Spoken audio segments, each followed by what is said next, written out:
Hello friends, જય શ્રી ગણેશ. બધાને સ્વાગત છે તમારું મારી ચેનલ ગુજરાતી કિચનમાં. ઘરના માટે બનાવો કે પછી ઘરે આવેલા મહેમાન માટે, બધા પૂછવાના તો છે જ કે આમાં તમે એવું શું નાખ્યું છે. તો કલાકોની મહેનત કે ઝંઝટ કર્યા વગર કાચા બટેટાથી આજે આપણે એવી રેસીપી બનાવશું કે આની સામે બટેટા વડા પણ ફિક્કા લાગશે. કંઈક ચટપટું બજારનું ખાવાની ઈચ્છા થઈ હોય તો ઘરમાં રહેલા કાચા બટેટાના આ ક્રિસ્પી બોલ્સની સાથે ચટપટી ચટણી બનાવી જોવો. બજારનો રસ્તો જ બધા ભૂલી જશે, એટલા બધા ટેસ્ટી અને ફ્લેવરફુલ બને છે. તો ચાલો બનાવવાનું શરૂ કરીએ. તો એના માટે સૌપ્રથમ આપણે ચટણી બનાવીએ. તો એક મિક્સર જારમાં આપણે એક નાનો ટુકડો આદુનો, 10 થી 12 જેટલી લસણની કળીઓ એડ કરી દીધી અને સાથે 2 મોટા તીખા મરચાં એડ કરી દઈએ. ચટણીમાં તીખાશ તમારે કેટલી જોઈએ છે એ પ્રમાણે મરચાં એડ કરી દેવાના છે. સાથે જ કુમળા ડાળખા સહિત 1 મુઠ્ઠી જેટલા લીલા ધાણા એડ કરી દઈએ.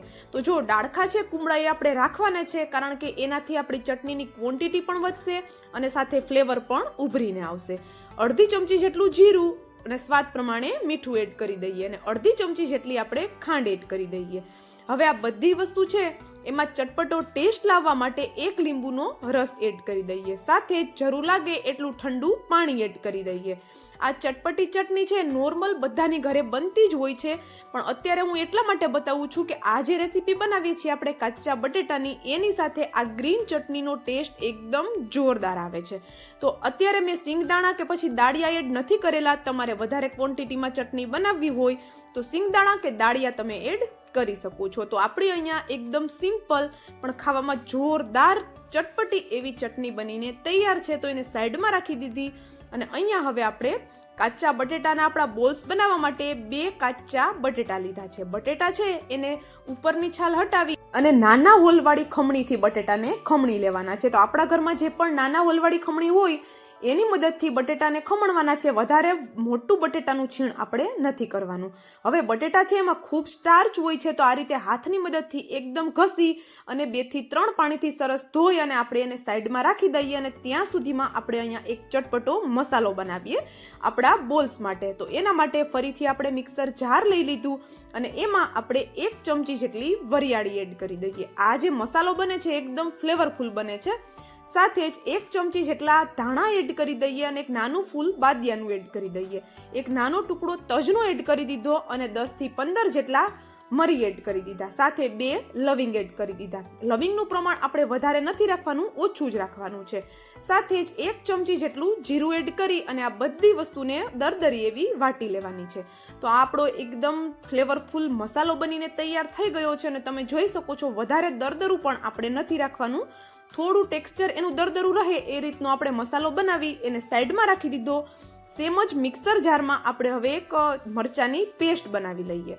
તો એના માટે જે તીખા સુરતી મરચા આવે છે મેં એનો ઉપયોગ કરેલો છે. તમે તમારા ઘરમાં નોર્મલ જે પણ મરચા છે એનો ઉપયોગ કરી શકો છો. મરચા એડ કરી દીધા. સાથે જ 1 મુઠ્ઠી જેટલા લીમડાના પાન એડ કરી દઈએ.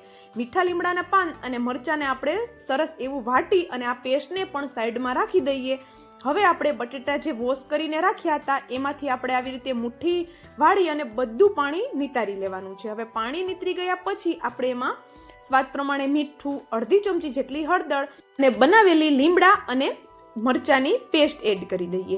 આ જે પેસ્ટ છે એનો ટેસ્ટ ખૂબ જ સરસ આવે છે. થોડું મેં લાલ મરચું પાવડર પણ એડ કરેલો છે, તમે લાલ મરચું પાવડર સ્કીપ કરી શકો છો. સાથે જે આપણે મસાલા વાટ્યા છે એને પણ આપણે એડ કરી દઈએ. બધો જ જે મેં મસાલો વાટ્યો હતો એ બધો મેં એડ કરી દીધો. થોડા ટુકડા કાજુના અને થોડી કિસમિસ પણ મેં એડ કરેલી છે. કાજુ અને કિસમિસનો ટેસ્ટ આમાં ખૂબ સરસ આવે છે, તો તમે તમારી રીતે થોડું વધારે ઓછું કરી શકો છો. 1 મુઠ્ઠી જેટલા લીલા ધાણા અને અડધી ચમચી જેટલો કિચન કિંગ મસાલો અથવા તો મેગી મસાલો પણ તમે એડ કરી શકો છો. હવે અડધી ચમચી જેટલી ખાંડ એડ કરી દઈએ અને 1 મોટા લીંબુનો રસ એડ કરી દઈએ. જો ખાંડ છે એ વધારે ઓછી તમે તમારી રીતે બેલેન્સ કરી શકો છો અને જો ન પસંદ હોય તો સ્કીપ પણ કરી શકો છો. પણ મોટા લીંબુનો રસ એડ કરેલો છે એટલે થોડી ખાંડ એડ કરશું તો ટેસ્ટ આપણી રેસીપીનો બેલેન્સ થઈ જશે. હવે બધા મસાલા આપણે સરસ એવા બટેટાના છીણ સાથે મિક્સ કરી લીધા અને હવે આપણે અહીંયા બાઇન્ડિંગ માટે 2 ચમચી જેટલો કોર્નફ્લાવર એડ કરી દઈએ. કોર્નફ્લાવર અવેલેબલ ન હોય તો એની જગ્યાએ 2 ચમચી મેંદો પણ એડ કરી શકો છો. 2 ચમચી જેટલો ચોખાનો લોટ અને 1 ચમચી જેટલો બેસન એડ કરી દઈએ. બેસન છે એ ઓછો રાખવાનો છે અને જો તમારે મેંદો પણ એડ ન કરવો હોય તો 4 ચમચી જેટલો ચોખાનો લોટ પણ તમે એડ કરી શકો છો. ચોખાના લોટથી આપણા જે આ બોલ્સ છે એ ઉપરથી એકદમ ક્રિસ્પી અને કુરકુરા બનશે અને બિલકુલ એમાં તેલ નહીં ચડે. તો જો આ રીતે બાઇન્ડિંગ આવે એટલો જ આપણે લોટ એડ કરવાનો છે, વધારે લોટ એડ નહીં કરીએ. જો આવો સોફ્ટ લોટ બાંધવામાં મને ઉપરથી 1 ચમચી જેટલા લોટની જરૂર પડેલી હતી તો એ મેં એડ કરેલો છે. તમારે પણ જરૂર પડે તો તમે તમારી રીતે લોટ એડ થોડો કરી શકો છો. તો અહીંયા હવે આપણે આવી રીતે એક લીંબુની સાઈઝના બોલ્સ બનાવીને રેડી કરવાના છે.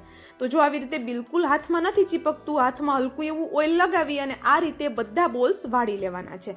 અને જ્યારે આપણે બોલ્સ વાળવાની શરૂઆત કરીએ ત્યારે સાઈડમાં તેલ ગરમ થવા માટે રાખી દેવાનું છે, કારણ કે આ બોલ્સને વાળી લીધા પછી વધારે વાર આપણે એને રાખી નથી મૂકવાના.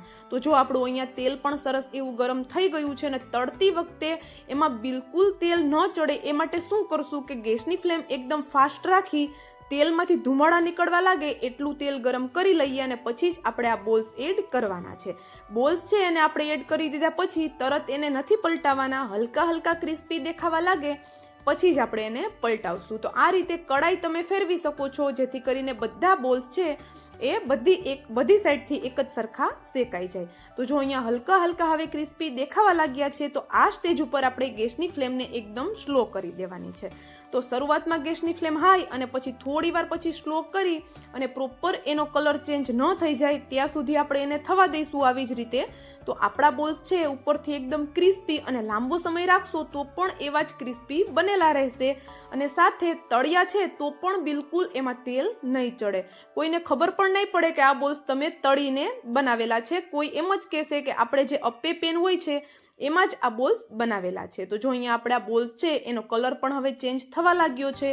અને હા, જો તમે અત્યાર સુધીનો વિડીયો જોઈ લીધો હોય એમાં થોડું પણ જો કંઈક તમને પસંદ આવ્યું હોય તો પ્લીઝ વિડીયોને લાઇક, શેર અને જો ચેનલ પર નવા હોય તો જલ્દીથી ચેનલને સબસ્ક્રાઇબ કરી દેજો.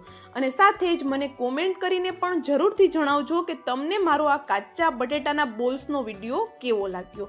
તો જો અહીંયા આપણા બોલ્સ છે એ તળાઈને રેડી થઈ ગયા છે અને જોઈને જ મોઢામાં પાણી આવી જાય એટલા બધા ચટપટા અને ફ્લેવરફુલ આપણા બોલ્સ બને છે. તો ચોક્કસથી એકવાર ટ્રાય કરજો, બધાને ખૂબ જ પસંદ આવશે. તો આ ગ્રીન ચટણી સાથે આ બોલ્સ એકદમ જોરદાર એનું કોમ્બિનેશન આવે છે. પણ ગ્રીન ચટણીની જગ્યાએ તમે ખજૂર આંબલીની ચટણી પણ લઈ શકો છો.